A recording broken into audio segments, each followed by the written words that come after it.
le titre de ce message, l'année d'invasion. Tu dois envahir, impacter maintenant. L'église a été formée, l'église est forte. Tant pis pour les autres qui veulent rester des bébés spirituels.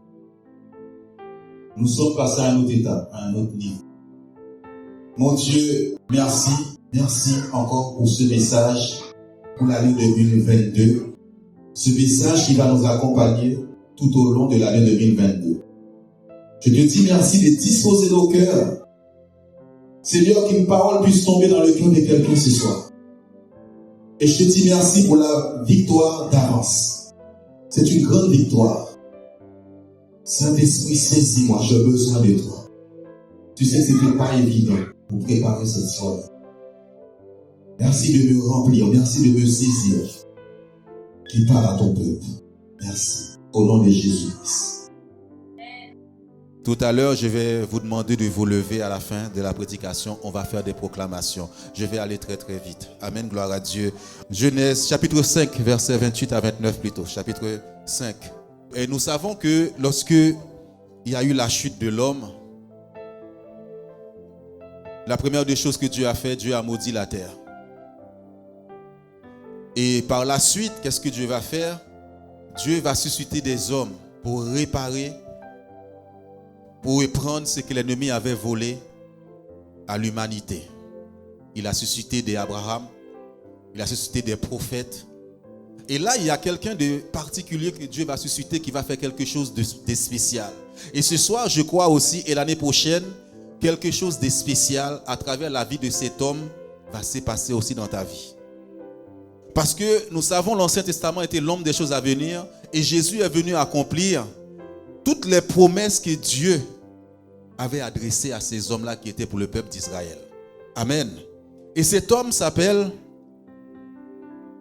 Noé. Gloire à Dieu.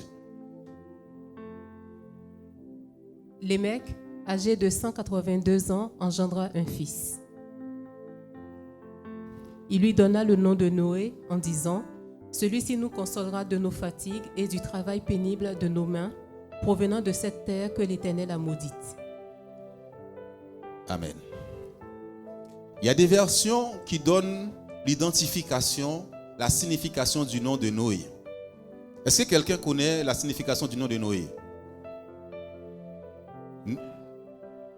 Vous saviez que dans l'Ancien Testament, le nom avait une signification, c'était ton identité, ce que tu allais accomplir dans ce monde. C'était ta mission même.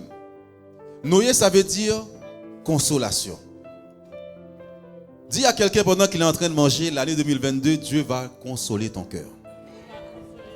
Kaina, Dieu va te consoler.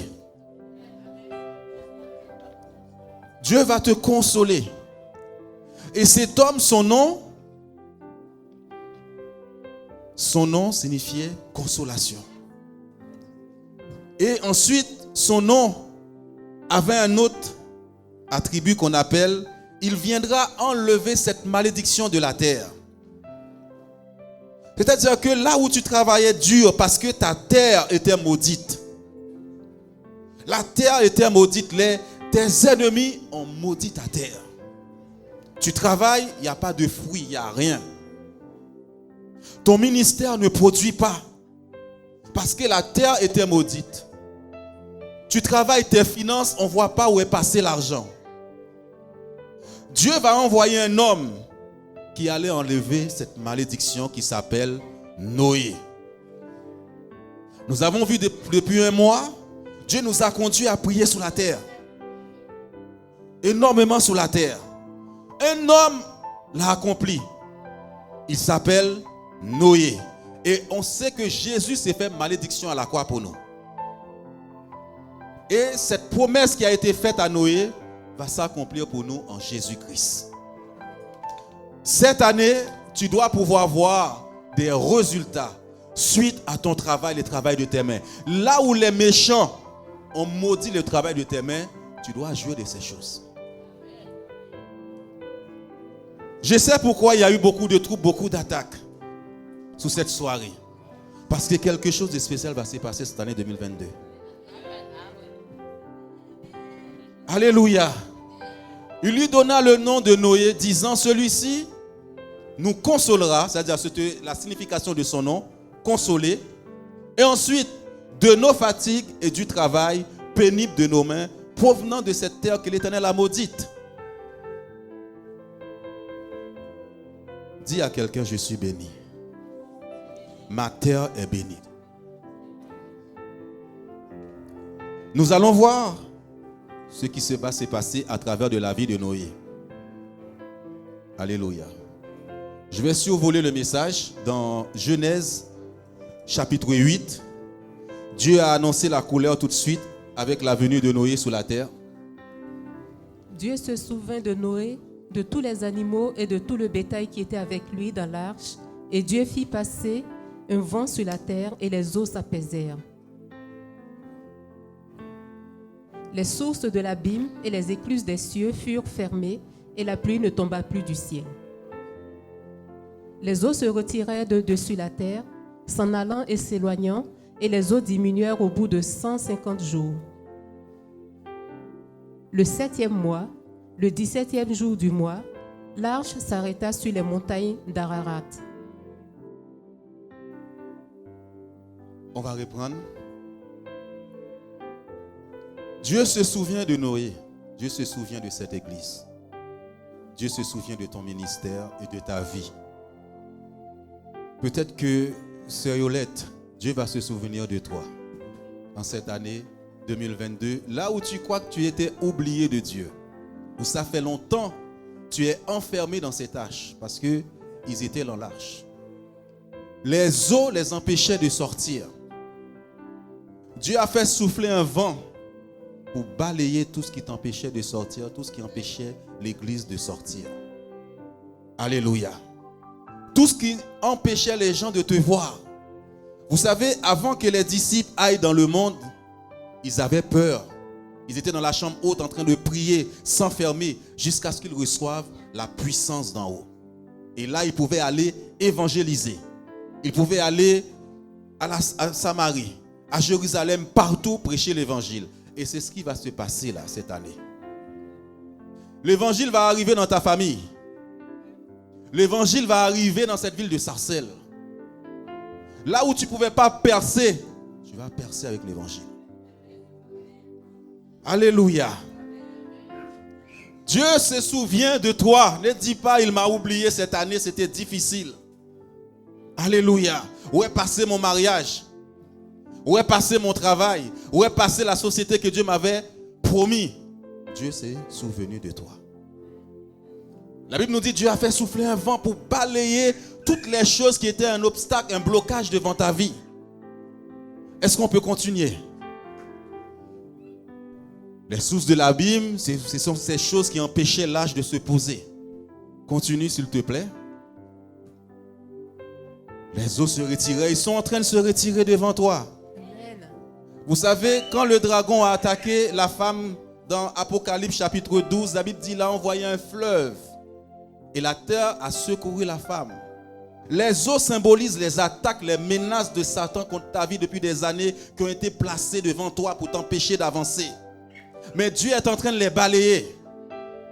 Dieu est en train de les balayer. Dieu est en train de confondre tes ennemis. Les sorciers de la famille, les sorcières de la famille. Alléluia. Les eaux diminuent au bout de 50 jours. Continue. Je suis en train de courir. Hein? Gloire à Dieu. Mais courez avec moi. Alléluia. Le 7e mois, le 17e jour du mois, il s'arrêta sur les montagnes d'Ararat. Alléluia. Dieu ne fait rien au hasard. Est-ce que vous savez ce que ça veut dire, la montagne d'Ararat? Quand vous lisez la Bible, vous voyez quelque chose, allez chercher la signification. La Bible dit, l'arche ne s'est pas arrêtée n'importe où. Elle s'est arrêtée vers les montagnes d'Ararat. Et cette montagne a un nom. N'oubliez pas que Noé était venu pour quelque chose. Pour enlever la malédiction qui pesait sur la terre. Et pour nous consoler. Des fois, c'est un homme que Dieu envoie pour te consoler. Un serviteur. Une servante. Ça veut dire la malédiction tremble. malédiction tremble. Là, l'arche est venue frapper cette montagne. Nous savons que Jésus est l'arche, la maison de Dieu. Nous sommes la maison de l'Éternel. Et ce soir, les malédictions qui pesaient sur ta terre, la croix de Jésus va les briser au nom de Jésus-Christ. Sous la montagne d'Ararat, cette malédiction qui a été prononcée sur ta vie par les méchants, Jésus vient ce soir faire trembler cette montagne. Alléluia. C'est bon pour vous? Montagne d'Ararat veut dire la malédiction tremble. Je ne sais pas quelle malédiction qui pesait sur toi. Parfois on voit des gens, ils ont une certaine maladie qui traîne dans la maison, surtout les enfants. Et ce n'est pas normal, c'est une malédiction. Des fois, des personnes, elles peuvent avoir tous les diplômes, mais elles ne peuvent pas avoir un bon travail, ni se marier ou des choses comme ça. Jésus dit, ta terre a été maudite. Quelqu'un qui a une terre, il est stable. C'est un territoire que Dieu t'a donné, tu dois être stable. Tu ne dois pas aller de lieu en lieu comme un vagabond. Alléluia. Nous avons vu que cet âge s'est arrêté sur cette montagne d'Ararat. Et nous savons que Jésus s'est fait malédiction à la croix pour nous. Nous avons fait alliance avec le sang de Jésus-Christ. Ce soir, il a jugé bon de venir enlever cette malédiction sur ta terre. Alléluia, gloire à Dieu. On va passer parce que ça continue, c'est la vie de Noé, parce qu'il a une mission. Il a quelque chose qu'il doit rétablir sur la terre. Genèse chapitre 8, versets 6 à 12. Au bout de 40 jours, Noé ouvrit la fenêtre qu'il avait faite à l'arche. Il lâcha le corbeau qui sortit, partant et revenant jusqu'à ce que les eaux eussent séché sur la terre. Il lâcha aussi la colombe pour voir si les eaux avaient diminué à la surface de la terre. Mais la colombe ne trouva aucun lieu pour poser la plante de son pied, et elle revint à lui dans l'arche, car il y avait des eaux à la surface de la terre. Il avança la main, la prit, et la fit rentrer auprès de lui dans l'arche. Il attendit encore 7 autres jours, et il lâcha de nouveau la colombe hors de l'arche. La colombe revint à lui sur le soir, et voici, une feuille d'olivier arrachée était dans son bec. Noé connut ainsi que les eaux avaient diminué sur la terre. Il attendit encore 7 autres jours et il lâcha la colombe, mais elle ne revint plus à lui. Amen. Amen. Gloire à Dieu. Il y a 2 choses qui vont se passer dans ta vie cette année. 2 choses. Est-ce que quelqu'un peut me dire la signification de cette... La colombe n'est pas revenue, il l'a envoyée 2-3 fois. La 3e fois, elle n'est pas revenue. Est-ce que vous voyez ce que ça veut dire? Comment? Non. Il a envoyé 2 choses. Parce que dans l'arche, il y avait des animaux purs et impurs. La colombe était pure, le corbeau. Il y avait 2 choses. Pourquoi la colombe n'est pas revenue? Ce n'était pas encore la dispensation de cette nourriture céleste. Elle est revenue quand Jésus s'est fait baptiser. Jean dit, je vois le Saint-Esprit venu sur lui comme une colombe. La nourriture céleste va venir sur ta vie cette année. Au nom de Jésus-Christ. Amen. N'ayez pas peur des corbeaux. Les gens disent toujours qu'on voit les corbeaux, ça amène la mort. C'est un mensonge. Quand Élie n'avait pas à manger, c'est le corbeau qui est venu lui apporter la nourriture. Et je vois des corbeaux venir apporter de la nourriture pour toi maintenant, au nom de Jésus-Christ. Je vois la nourriture céleste, je vois la nourriture aussi terrestre venir à toi. Je vois des corbeaux venir. Ces 2 animaux, le corbeau était encore, c'était le temps. Mais la colombe, ce n'était pas encore le temps. Elle n'est pas revenue. Elle est revenue quand Jésus s'est fait baptiser. Et cette année, les choses seront chaud bouillantes dans ta vie. Amen. Que les corbeaux ramènent ta nourriture. La nourriture de la terre.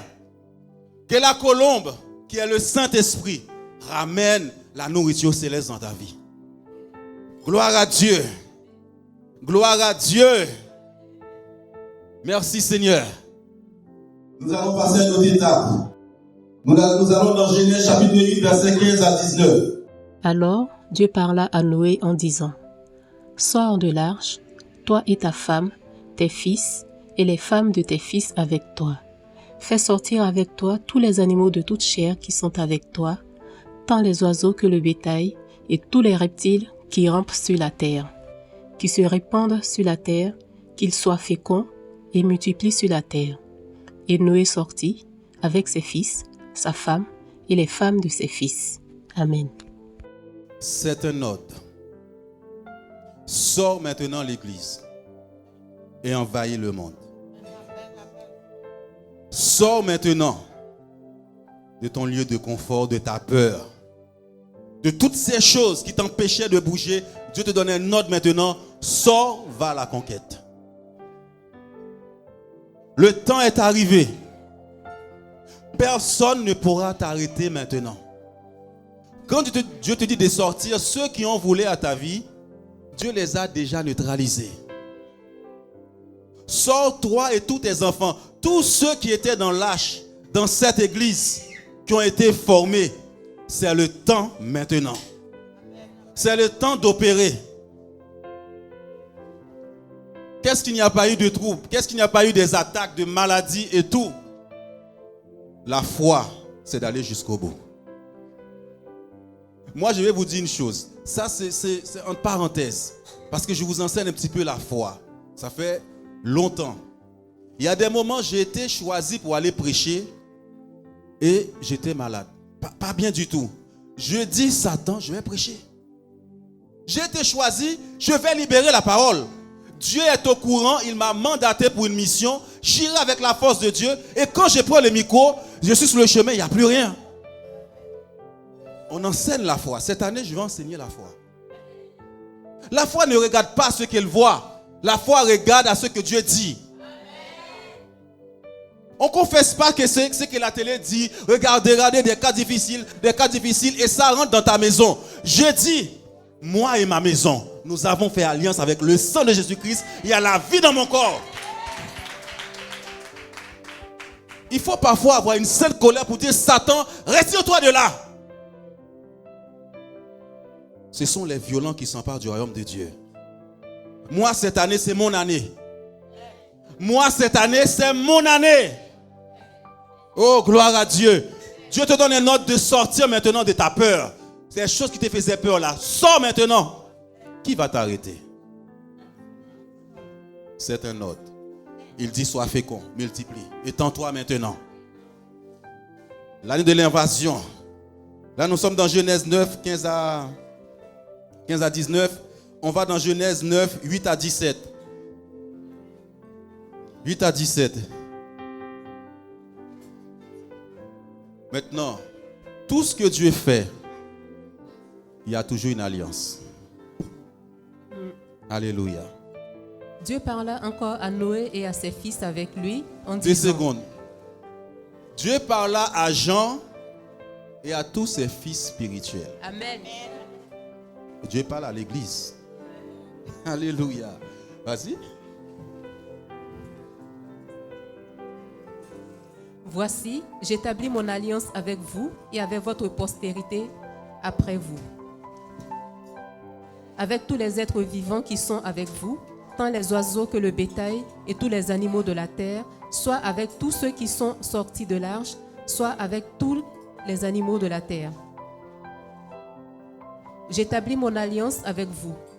Aucune chair ne sera plus exterminée par les eaux du déluge, et il n'y aura plus de déluge pour détruire la terre. Et Dieu dit, c'est ici le signe de l'alliance que j'établis entre moi et vous, et tous les êtres vivants qui sont avec vous, pour les générations à toujours. J'ai placé mon arc dans la nue, et il servira de signe d'alliance entre moi et la terre. Quand j'aurai rassemblé des nuages au-dessus de la terre, l'arc paraîtra dans la nue. Et je me souviendrai de mon alliance entre moi et vous, et tous les êtres vivants de toute chair, et les eaux ne deviendront plus un déluge pour détruire toute chair. L'arc sera dans la nue, et je le regarderai pour me souvenir de l'alliance perpétuelle entre Dieu et tous les êtres vivants de toute chair qui est sur la terre. Amen. Amen, amen. Est-ce que quelqu'un peut me dire c'est quoi l'alliance? Dieu dit, je vais faire une alliance avec toi. Il y a un symbole que Dieu va donner à cette alliance. C'était... L'arc-en-ciel. Ok. C'est l'arc.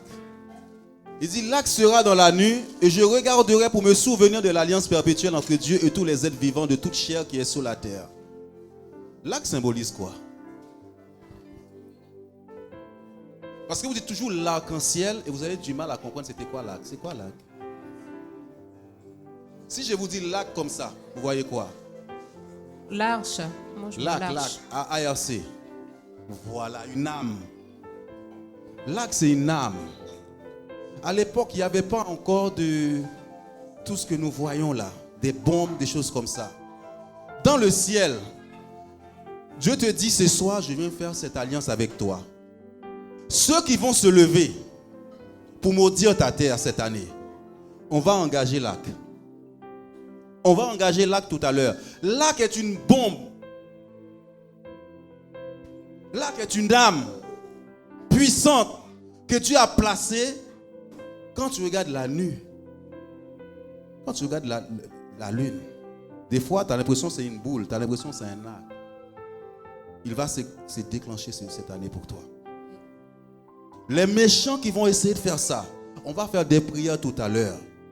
Parce que Dieu dit c'est une alliance qu'il vient faire avec toi. Ils ne pourront pas renouveler leur alliance avec le diable cette année contre toi, contre l'église tous unis en Christ. L'arc partira cette année du 1er janvier jusqu'à la fin de ta vie contre tous ceux qui voudront se lever contre toi. Au nom de Jésus-Christ. Amen. Seigneur, nous avons entendu ta parole, qu'il en soit ainsi au nom de Jésus-Christ. Ça, c'est l'alliance. On va terminer avec 2-3 choses. On va prier, je vais expliquer ça. Dans Genèse 9, 8, 17, c'est ce que je t'ai donné. Est-ce que tu peux continuer plus bas après, je crois, pour parler des enfants de Noé? Parce que les enfants aussi ont une signification. Et Dieu dit à Noé, tel est le signe de l'alliance que j'établis entre moi et toute chair qui est sur la terre. Yeah. Les fils de Noé qui sortirent de l'arche étaient Sem, Cham et Japheth. Cham fut le père de Canaan. Amen. Noé a enfanté 3 enfants. Jésus est resté 3 jours au sein de la terre. Cette année, tu dois enfanter 3 choses. Jésus n'est pas parti sur la terre pour rien. Les 3 fils, leurs noms ont une signification. Le premier s'appelle Sem. Tapez, vous allez voir. Sem, ça veut dire renommé. Renommé. Je ne sais pas, vous voyez, on dit renommé, mais devant, on ne dit pas quel genre de renommé. Devant, tu vas mettre ton nom. Comment tu veux qu'on t'appelle cette année 2022? Je ne sais pas c'était quoi ta renommée. Ta renommée était peut-être pauvreté. Ta renommée était peut-être célibat tout le temps dans la famille. Et stérile tout le temps. Mais ce soir, tous ces noms, Dieu va les enterrer pour que tu aies une autre renommée. Qu'on appelle Sem, et devant cela maintenant tu vas dire Sem, je suis Sem, ma renommée est riche et abondante. Prospérité. Premier nom. Alléluia. Gloire à Dieu. Deuxième nom. Est-ce que vous avez compris le nom de renommée? Je ne sais pas comment on t'appelle dans ta famille. Je ne sais pas comment les gens te voient. Les titres qu'on t'a donnés, il faut annuler ça. Ta renommée va changer en 2022. Je ne sais pas quelle accusation qui pèse sur toi. des mensonges, même dans ton travail, on t'a fait un nom. Ce soir, tous ces noms diaboliques que Satan t'avait donnés tombent au nom de Jésus-Christ. Et ta renommée change. La renommée de cette église change. On a menti sur cette église. Dieu va changer la renommée de cette église, de ton ministère, au nom de Jésus-Christ. Acclame Jésus très fort. Acclame Jésus très fort. Il va changer la renommée de cette église. Ta lumière va briller au nom de Jésus-Christ. Le deuxième nom, c'est Cham. Cham veut dire chaud. Tu ne vas plus être tiède. Tout ce que l'église va être chaud. Ton ministère va être... Déjà, j'étais déjà en feu. Il y aura plus de feu. Cham veut dire chaud. Cherchez, vous allez voir. Chaud. Dieu va changer la température des choses. Dieu va changer l'atmosphère dans le nom de Jésus-Christ. L'atmosphère de la louange changer en feu. Ton ministère en feu. Dieu dit, fais de nous des flammes de feu. Une autre dimension. Jésus est parti 3 jours. Voilà ce qu'il a enfanté. Vous savez, vous devez mourir d'abord avant de donner. Dieu va changer la température. Je change de température. Kaina, on change de température. J'aime bien le nom de Japhet. Est-ce que quelqu'un peut me dire le nom de Japhet? C'est large. Étends-toi. Change ta mentalité. Change ta mentalité de défaite, de pauvreté, de petitesse, de bassesse. Change cela. Dieu ne peut pas opérer dans la vie de quelqu'un qui pense toujours petit, qui ne voit pas grand, qui voit toujours la défaite, qui voit toujours ce que les gens ont dit. Vous savez, on a commencé par la foi. Les gens entendent ce que les gens disent à la télé et tout de suite, cela les affecte. Où sont les vainqueurs de Dieu? L'église doit s'élargir. La peur te paralyse tout le temps. La peur t'empêche d'avancer. Et Japhet, ça veut dire étends, élargis-toi. Ces 3 noms, cette année, soit ton partage. Renommée, qu'est-ce que tu mets devant? Chaud bouillant, quelle température? Élargis-toi dans quel domaine? Spirituel, matériel, social. Élargis-toi, Dieu te dit. Ne regarde pas les méchants. Les méchants seront toujours là. Mais Dieu est avec toi. Dieu est avec nous. Dis à quelqu'un, Dieu est avec moi. Il est en train de changer les choses. Je m'élargis. Je m'étends. Trop longtemps, j'étais coincé. Maintenant, il me met au large. Il met l'église au large. Il met le ministère au large. Il met mes finances au large. Ma terre ne sera plus jamais maudite. Parce que l'Éternel est avec moi. Je fais alliance avec lui. Je fais alliance avec lui. Il me fait sortir. Là où on m'avait coincé. Là où on avait dit, ces territoires ne sont pas pour moi. Mais cette année, je prends possession de mes portes et de mes territoires dans le nom de Jésus-Christ. Là où mes ennemis avaient déclaré célibataire et stérile, pauvreté, oh Seigneur, tu changes ma renommée. Tous ces noms qu'on m'avait donnés sont tombés cette année. Dans le nom de Jésus-Christ, tu changes la température. Tu changes la température de mes finances, de mon ministère, de ma vie et de mes enfants.